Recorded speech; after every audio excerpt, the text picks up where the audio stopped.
Oi, tudo bem com você? Hoje é jogo rápido, viu? Tá tudo bem com você? Como você tá? Tô com saudade. Tô ficando louco dentro de casa sem poder dar aula na sala de aula. Tô ficando doido. Mas enfim. Bora pro nosso ritual. Já tomou café da manhã, já pegou água, já escovou o dente, já fez chico, enfim. E aí, como você tá? Já fez tudo?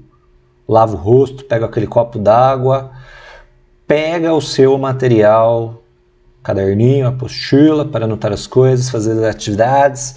Enfim, hoje a gente vai falar sobre a exploração mineral e energética, né, de minerais energéticos da Ásia. Mas é jogo rápido porque basicamente a gente vai fazer uma análise de tabelas. Então sossegadinho, tá? Bora nós!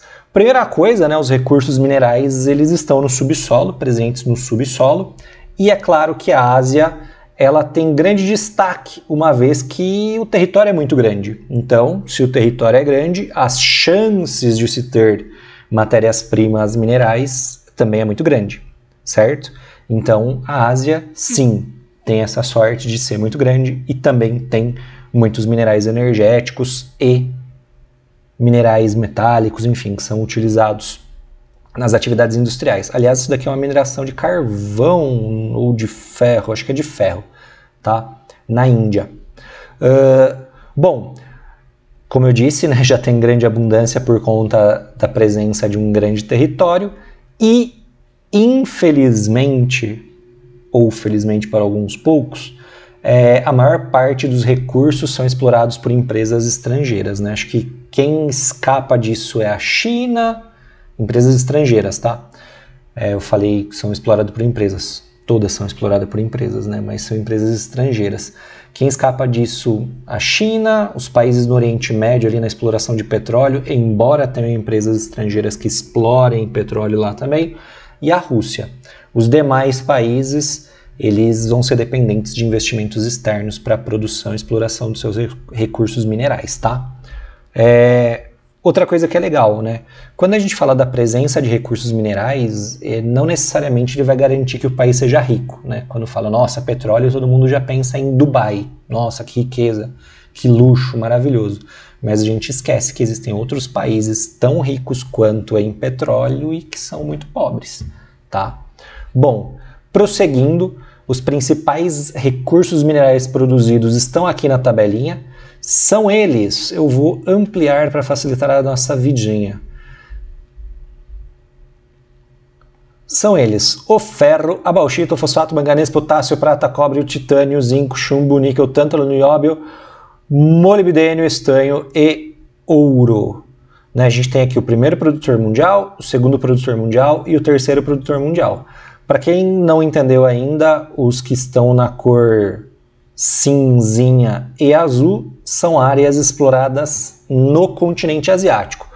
Percebam que em primeiro lugar a gente tem muitos países da Ásia, quer dizer, a gente tem a China, né? Aí aparece as Filipinas na produção de níquel e o Cazaquistão na produção de urânio. O restante, China, produção de ferro, fosfato, manganês, zinco, chumbo, molibdênio, estanho e ouro, a China está em primeiro lugar. Fora que a China está em segundo na produção de bauxita e na produção de titânio. Terceiro lugar, potássio, prata e cobre. Ou seja, a gente tem uma grande participação da Ásia na exploração dos recursos minerais. A Rússia está em azulzinho porque a Rússia, né, tem partes do seu território no continente asiático. E é isso que está sendo levado em consideração, essa parte asiática da Rússia, com grande produção de potássio, de níquel e também de ouro. Certo? Mas o destaque absurdo aqui que a gente tem é para a China, tá? Outra coisa que observamos, essa produção mineral, embora ela esteja distribuída por todo o planeta, ela é fortemente concentrada em poucos países. Então são poucos os países que controlam a produção. Por exemplo, o ferro. 39% está na China, 26% na Austrália e 13% no Brasil. Isso dá 39 com 39 dá 78%. 78% do ferro mundial está em 3 países: China, Austrália e Brasil. Algo semelhante acontece com a bauxita, com o fosfato, com o manganês, com o potássio. Então a produção mineral no mundo inteiro, né, total do mundo inteiro, ela é extremamente concentrada em poucos países. Filipinas, Indonésia, Mianmar, Cazaquistão, eles aparecem só uma vez na tabela. Só que essas produções minerais têm forte importância econômica para esses países. É fonte de grande parte do seu PIB. PIB, para quem não se lembra, é o Produto Interno Bruto, né? É a soma de todas as riquezas produzidas dentro desse país ao longo de um ano, de forma bastante simples, certo? E claro, a gente tem que dar destaque para a China. E é o que a gente vai falar agora um pouquinho sobre a China. A gente vai falar de modo superficial, porque o próximo capítulo, o capítulo 9, é sobre a China. Bom, a China, né, ela tem uma extensão territorial bastante grande, está entre os maiores países do planeta. Não era para aparecer aí, agora sim, vamos ampliar. E a gente tem, né, uma produção bastante grande. Percebam aqui que a China tem grandes áreas de exploração de petróleo, que são essas áreas de bacias petrolíferas na cor amarelo mais escuro, ocre. Os quadradinhos vermelhos são as áreas de mineração de carvão, então todo o litoral do Oceano Pacífico ali, principalmente no Nordeste, tem grandes áreas de jazida de carvão. Também tem grande produção de antimônio, cobre, chumbo e zinco, estanho, ferro, magnésio, molibdênio e tungstênio. Principalmente nessa regiãozinha do Nordeste, a gente tem grandes concentrações de metais que são altamente utilizados na indústria, o tal do ferro. Então vamos lá. Essa regiãozinha do Nordeste, ela é chamada de Manchúria, é uma área administrativa da China, e tem grande produção de carvão mineral e metais. Podemos dizer que é o berço da indústria chinesa, tá?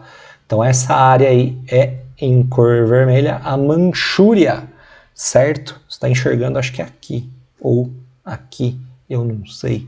Mas enfim, você está enxergando em algum lugar aqui assim, ó, que a gente tem... bati o braço. Que a gente tem a Manchúria como grande produtora de carvão mineral e metais, como o ferro, o cobre e o magnésio, o manganês, que são muito importantes para as atividades industriais, né? Na metalurgia e na siderurgia. Outro local de extrema importância é o interior, né? A porção oeste da China, nessa área azul, onde a gente tem uma grande ampliação das produções de petróleo, que, aliás, tem colocado a China aí nos holofotes como grande produtora de petróleo também. Falando um pouquinho sobre a exploração mineral e o uso de energias. A China tem muito carvão e tem muito petróleo. Qual será que vai ser a principal fonte energética desses caras? Não faz sentido, né? Eles terem muito petróleo e terem muito carvão e utilizar, por exemplo, o urânio, que eles quase não produzem para gerar energia, né? Energia nuclear. Então o que acaba acontecendo é que eles têm ainda uma poluição ambiental muito grande por conta dessas fontes energéticas por meio de combustíveis fósseis. Todavia, entretanto, porém, contudo, a China investe muito em fontes renováveis e não poluentes. Sobre os recursos energéticos, basicamente são três: o carvão mineral, o petróleo e o gás natural. De novo, a gente tem destaque aí para quem? Para a China como a maior produtora do mundo de carvão mineral. Petróleo, a gente dominou aí de países asiáticos, embora essas áreas de produção tá diferente, eu vou mostrar para vocês, porque isso é de 2016, a gente tem dados mais atuais. Enfim, mas a gente tem também o gás natural como um importante recurso energético e fóssil, né, um combustível fóssil. E na Ásia, destaque para a Rússia, uma das maiores produtoras do mundo, assim como o Irã e o Catar. Petróleo, Arábia Saudita, Rússia, Iraque, Irã, dos 5 primeiros, 4 estão na Ásia. E o carvão é a mesma coisa, né? A gente tem a China, que sozinha produz quase 45% do carvão mineral do planeta. E depois a gente tem ainda a Índia e a Indonésia. Então, dos 5 maiores produtores, 3 são da Ásia. Então, primeiro de tudo, né, o carvão mineral ele é usado em larga escala para gerar energia nas usinas termoelétricas e também nas siderúrgicas, né, na transformação de ferro em aço. O grande problema do carvão é que ele é altamente poluente, né? Como ele é uma partícula sólida, quando ele queima, ele gera fuligem, cinzas. E essas cinzas vão para a atmosfera e trazem graves problemas de ordem ambiental e para a saúde dos habitantes chineses. Não é à toa que eles usam máscaras quase todo ano, né? Principalmente quem mora nas grandes cidades, porque é muito poluído. Então eles têm que utilizar máscara para filtrar a poluição. Depois a gente tem o petróleo, é o recurso de maior riqueza para o Oriente Médio e para a Ásia de modo geral, embora atualmente o seu preço despencou bastante. Eu vou mostrar um gráfico para vocês que mostra a evolução do preço do petróleo nos últimos anos. Então aqui, ó, a gente observa que o preço do petróleo, né, em 2018 estava na média ali, histórica, na casa dos 60, 70 dólares, o barril do petróleo. Né, teve uma alta no final de 2018, uma leve queda em 2019, foi oscilando, normal, porém em 2020 o preço do barril do petróleo chegou a 15 dólares e 98 centavos. Ele fechou a média ali no dia 22 de abril, que foi o último dado que eu consegui pegar, a 20 dólares, um preço muito mais baixo do que o normal. Vocês se perguntam, por que aconteceu isso, Marcos? Dois fatores, a queda da produção industrial e do consumo de petróleo por causa do coronga e também porque os países que fazem parte da OPEP, mais a Rússia, que são os grandes produtores de petróleo mundial, eles não chegaram num acordo para diminuir a produção de petróleo. Então eu tinha um excedente de petróleo, tinha muito petróleo sendo produzido e quando eu tenho muito de um produto e a sua procura diminui, o seu preço cai. Então o preço do petróleo naturalmente caiu. Hoje eu fui ver o preço do petróleo e estava na casa de 35 dólares. Tá? E por fim a gente tem o gás natural, que é uma fonte de energia com a melhor perspectiva de crescimento, porque ela é menos poluente. Tá? A Ásia também é uma grande produtora. A gente pode observar ali que a Rússia, o Irã e o Catar têm grandes produções. Então isso daí pode ter esse consumo de um combustível menos poluente, pode fazer com que esses países aumentem ainda mais a sua produção e gerem muita riqueza. Tá? Sobre ainda o petróleo, como eu disse, a gente precisa analisar um pouquinho melhor. Aqui são as reservas de petróleo. Reserva de petróleo é todo o petróleo que eu tenho no subsolo do meu país, do meu território. É aquilo que eu sei que existe e que está no subsolo, que está guardado. Por isso que o nome é reserva, está reservado, está guardado. O Oriente Médio é quem se destaca, mais ou menos 50 a 55% de todas as reservas mundiais conhecidas estão no Oriente Médio. Este local, Oriente Médio, menor do que o Brasil, tem 50 a 55% das reservas conhecidas. Muito louco, né? América do Sul e América Central têm juntas aí 325 bilhões de barris de petróleo de reserva, o que dá algo em torno de 20% do petróleo mundial, um pouquinho menos. Depois a América do Norte, né, México, Estados Unidos e Canadá, 236 bilhões de barris de petróleo, em torno de 10, 12%. Na sequência, a Europa mais a Rússia, tá, com 159 bilhões de barris. Depois a África e a área que tem menos petróleo no planeta é a Ásia, né, o sul, sudeste e leste da Ásia e a Oceania. Então essas são as reservas de 2018 divulgadas em 2019, tá? Eu peguei isso daí na Agência Nacional de Petróleo, Gás e Carvão, aqui do Brasil, a ANP. Agora a gente tem que entender, as reservas elas estão concentradas no Oriente Médio, mas o país que tem mais reserva não está no Oriente Médio, é a Venezuela. A Venezuela sozinha tem 18% de todo o petróleo mundial. O segundo país com mais reservas é a Arábia Saudita, seguido de Canadá, Irã, Iraque, Rússia, Kuwait, Emirados Árabes Unidos, Estados Unidos e a Líbia. Então esses daqui são os países com as maiores reservas de petróleo também em 2018. Tá? Aliás, as descobertas recentes das reservas de petróleo na Venezuela fizeram com que a nossa participação aqui na América do Sul crescesse bastante. Né?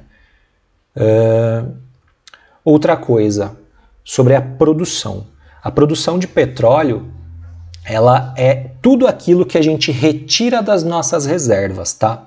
Aqui a gente tem a produção de barris por dia. Então a Arábia Saudita, em julho de 2000, tinha uma produção de 8 milhões e 900 mil barris de petróleo por dia, certo? É muita coisa, né?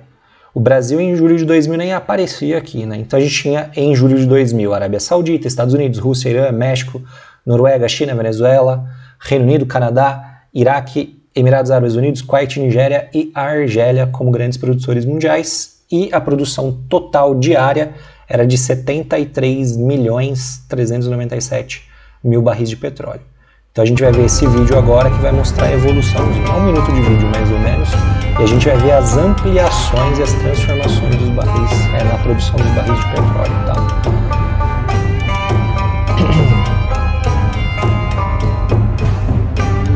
Percebam que a Arábia Saudita, né, e a Rússia mantém sempre uma tendência de alta, os Estados Unidos passam por variações, enfim, as transformações são bastante grandes, né? Em 2006 foi um ano muito importante para o Brasil, né? 2006, 2007, foi quando a gente começou a produzir o petróleo do pré-sal, então as nossas produções de petróleo começaram a crescer bastante, e foi aí, né, a partir dessa produção, que o Brasil deslanchou e configura entre os maiores produtores de petróleo do mundo.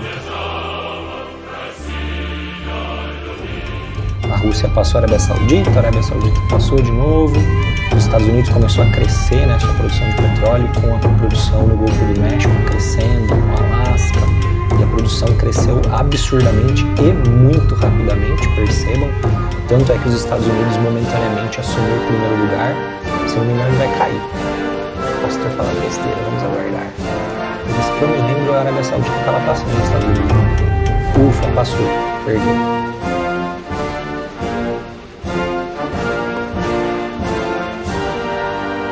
Caramba, a produção dos Estados Unidos é maior do que eu imaginava. Então, em dezembro de 2018, foram os últimos dados que eu coletei, os Estados Unidos tinham uma produção de 15 milhões de barris diários de petróleo, a Arábia Saudita 12 milhões, Rússia 11 milhões e meio, o Brasil na casa de 2.600.000, 2.700.000 barris, o que nos coloca em primeiro, segundo, terceiro, quarto, quinto, sexto, sétimo, oitavo, nono, décimo maior produtor de petróleo do planeta. E por que será que as produções aumentam? Porque o consumo aumenta, né? A gente precisa do petróleo para gerar energia, a gente precisa do petróleo como matéria-prima industrial, e obviamente, né, se eu tenho aumento de produção, eu tenho aumento do consumo. Aliás, os Estados Unidos é uma bizarrice, né? Os Estados Unidos consomem cerca de 20 mil barris, é 20 milhões de barris de petróleo por dia. Quer dizer que os Estados Unidos, mesmo produzindo 15 milhões de barris, ele precisa importar 5 milhões de barris de petróleo por dia. A China também é uma grande importadora. As produções da China, elas tiveram um crescimento relativamente grande, né? 4 bilhões de barris de petróleo, porém insuficiente para manter a sua indústria. Então a China é extremamente importante porque ela é uma importadora de petróleo, uma compradora. A Arábia Saudita produz 13, consome 3, quer dizer que 10 milhões de barris de petróleo diários são exportados. O mesmo acontece com a Rússia. O Brasil tem um consumo e uma produção de petróleo muito próxima, apesar que a gente ainda importa petróleo.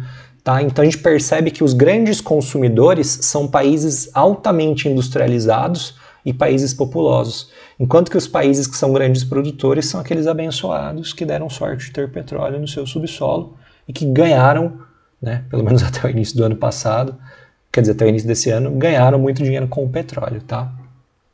O consumo mundial de barris de petróleo é de 99, quase 100 milhões de barris de petróleo por dia. E os maiores produtores, né, eles têm uma produção diária de 94 milhões de barris de petróleo. Tá? Dados discrepantes, né, foi atualizado em dezembro de 2019, então tem um ano de diferença? Pode ser. Sobre o petróleo, a gente precisa saber sobre um esqueminha chamado OPEP. A OPEP é a Organização dos Países Exportadores de Petróleo. Ela foi criada nos anos 60 pelos 5 maiores produtores de petróleo na época, para controlar o preço do petróleo. Basicamente é isso. Tá? Ele controla a produção e controla o preço do petróleo. Lei da oferta e da procura.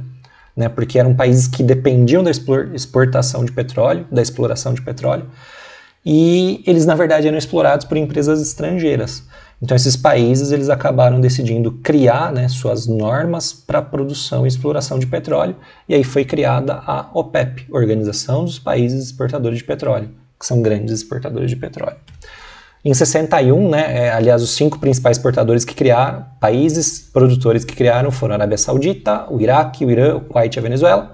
Depois, em 61, outros países ingressaram, né, como Catar, Indonésia, Líbia, Emirados Árabes Unidos, Argélia, Nigéria, Equador e Gabão. Equador e Gabão saíram, mas voltaram recentemente. Então, os membros atuais são Angola, Argélia, República Democrática do Congo, Gabão, Guiné Equatorial, Líbia e Nigéria na África, Venezuela e Equador na América do Sul, Arábia Saudita, Emirados Árabes Unidos, Irã, Iraque, Kuwait, Catar e Indonésia da Ásia. Em 2017, a Arábia Saudita convidou o Brasil para fazer parte da OPEP, mas a gente acabou não aceitando, porque não era o objetivo do Brasil. Mas enfim, sobre a OPEP, a importância dela é que ela regula o preço do petróleo. Lembra que eu falei que o preço do petróleo despencou? Então a OPEP queria reduzir as produções de petróleo para que o preço aumentasse. A Rússia não estava concordando, né? Então o que acabou acontecendo foi que esses países, né, os países da OPEP e a Rússia acabaram entrando em um embate e as produções continuaram aceleradas. E percebam também naquele videozinho que os Estados Unidos continuam ampliando a produção de petróleo. Então eu tenho muito petróleo, né, sendo produzido, e o consumo caiu por conta, né, das quedas das atividades industriais, do consumo de combustíveis, por conta da Covid-19. Tá? Esses países membros eles possuem 75% das reservas mundiais, eles produzem 40% da produção mundial de petróleo e são responsáveis por 60% das exportações mundiais. Então são países de extrema importância nesse recurso natural tão bonito, vamos dizer assim, né? Só que nem tudo são flores quando a gente fala em petróleo, né? Como ele é um recurso muito cobiçado, o seu preço acaba afetando as economias mundiais, né? Então o que acabou acontecendo é que na década de 70 teve uma grave crise do petróleo, né? Israel acabou invadindo os países árabes do Oriente Médio, tá? E o que acabou acontecendo foi que Israel era visto já como um inimigo, né, dos países árabes, e para forçar Israel a abandonar esses territórios, os membros da OPEP eles acabaram cortando as produções de petróleo para que o preço do petróleo aumentasse, né, como uma retaliação. Ó, a gente só vai parar, a gente só vai voltar a produzir petróleo como antes se Israel deixar nosso território. Inclusive eles queimavam petróleo, né, para mandar embora o petróleo mesmo. Não só diminuiu a produção, como queimou o petróleo. Tipo, literalmente jogou fora o petróleo para que o preço do petróleo aumentasse. E o que acabou acontecendo? Né? O petróleo cresceu em torno de 5 vezes, saiu aí da casa de $2 o barril para $10 o barril. Então, se eu gastava 20 bilhões de dólares em petróleo por ano, eu passei a gastar 100 bilhões de dólares em petróleo. E isso afetou a economia dos países. E a galera começou a pressionar Israel para que ele abandonasse os territórios, o que acabou acontecendo, tá?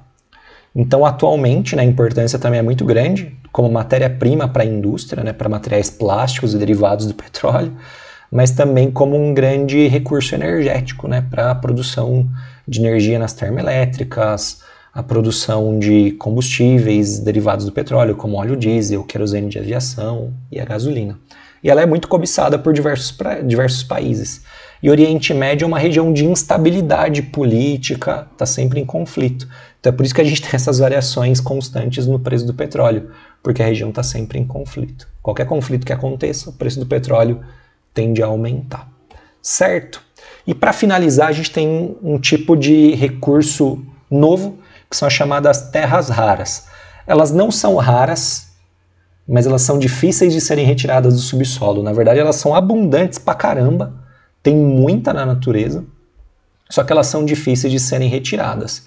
Essas terras raras, né, elas são minerais metálicos que têm extrema importância na indústria de altíssima tecnologia, certo? Então elas são utilizadas para construção de carros elétricos, baterias elétricas, na telas de computadores, telas de LCD, chips de computadores, na construção de HD, eles são fundamentais para o eletromagnetismo, enfim. Boa parte da indústria de altíssima tecnologia que a gente tem são retiradas das terras raras. Marcos, e o nióbio que o Brasil tem pra caramba? Então, se o país tem terras raras, ele vai querer comprar nióbio? O país que mais produz eletroeletrônicos no mundo é a China, eles têm 90% das terras raras, como está mostrando aqui, né? 44 milhões de toneladas de terras raras. O Brasil também tem bastante, tá? Então isso daí pode ajudar o Brasil no futuro. E em 2018, 2019, o Japão identificou uma reserva gigantesca de terras raras que pode ajudar muito na produção industrial do país, que é totalmente dependente, né, da importação de matérias-primas. O Japão é um país pequenininho, que não tem nada de recurso mineral, então a presença dessas terras raras aí que eles encontraram no final de 2018 foi fundamental. E ó, o paizinho que tem aqui, Burundi. Enfim, também tem uma grande produção de terras raras e também tem uma grande quantidade. Saúde! Certo? Então é isso, meus jovens. A aula rapidinha, como eu disse, é uma análise de tabelas, a gente compreender a importância desses recursos minerais e energéticos no continente asiático. E a gente percebe, a China produz muito mineral. Se ela produz muito mineral, ela produz muito produto industrial. E é por isso que a China cresce de modo absurdo na sua produção. Certo? Aquele abraço. Tchau, tchau, tchau.